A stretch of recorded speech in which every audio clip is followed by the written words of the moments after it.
Welcome to your daily news.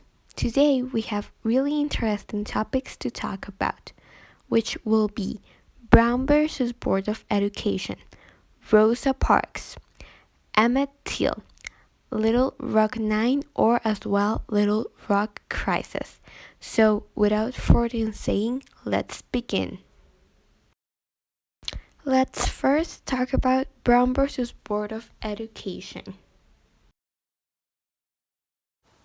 Firstly, I'm going to talk about the Brown v. Board of Education, which was a landmark in 1954 on the Supreme Court case in which the justices ruled that racial segregation of children in public school was unconstitutional. The name of Brown v. Board of Education of Topeka came from Brown's cases and other former cases related to school segregation that came into the Supreme Court in 1952, and the court combined them into a single case under this name. Brown v. Board of Education was one of the cornerstones of the civil rights movement, and it helped establish the precedent that separate but equal education and other services that were not in fact equal at all.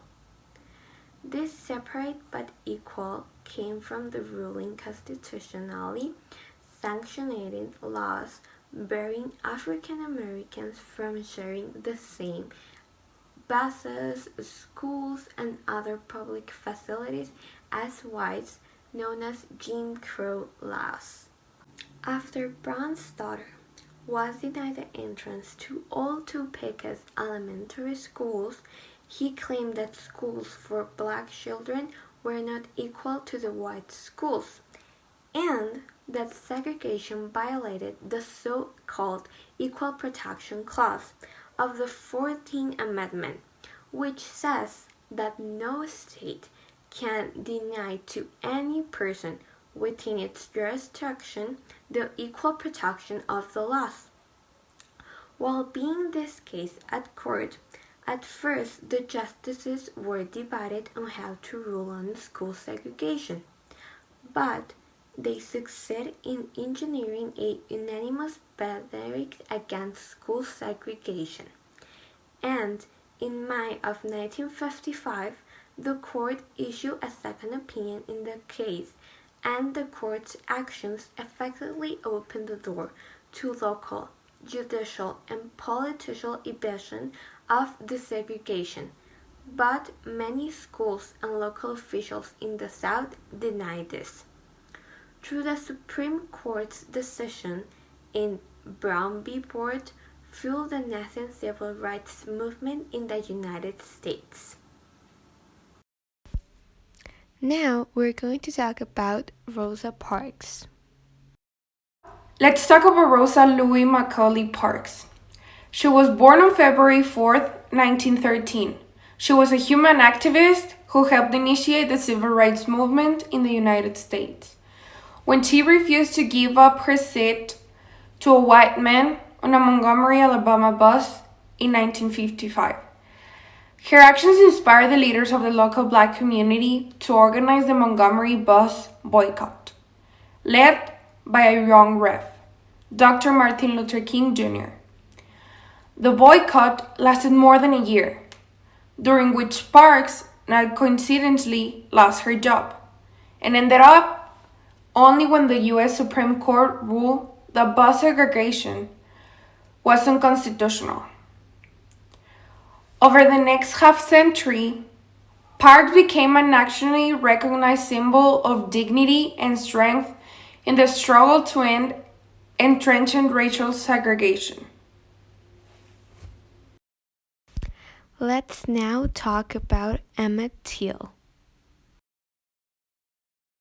Emmett Till, who went by the nickname also called Bobo, was born on July 25, 1941 in Chicago. He grew up in a thriving, middle-class black neighborhood on Chicago's South Side. Emmett Till was an African-American teenager who was murdered in Mississippi at the age of 14 after reportedly flirting with a woman. Till was from Chicago, Illinois, visiting his relatives in Mississippi when he spoke to a 21-year-old Carolyn Bryant, the married proprietor of a small grocery store there.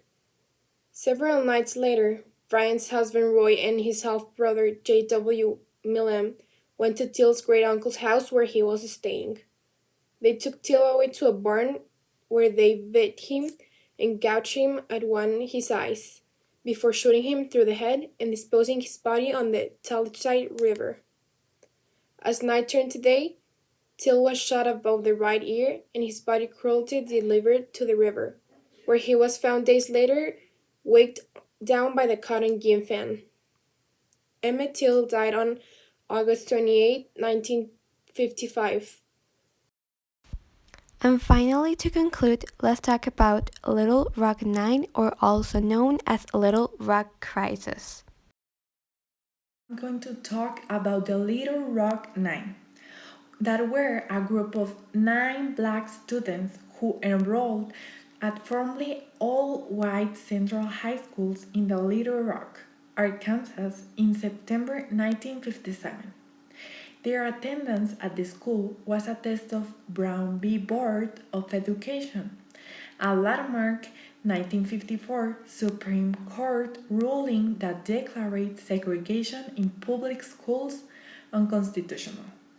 On September 4, 1957, the first day of classes at Central High, Governor Orval Fabius called in the Arkansas National Guard to block the black students' entry into the high school. Later that month, President Dwight D. sent in federal troops to escort the Little Rock Nine into the school. It drew national attention to the civil rights movement. That's it for today. Thank you for listening to us. Until next time.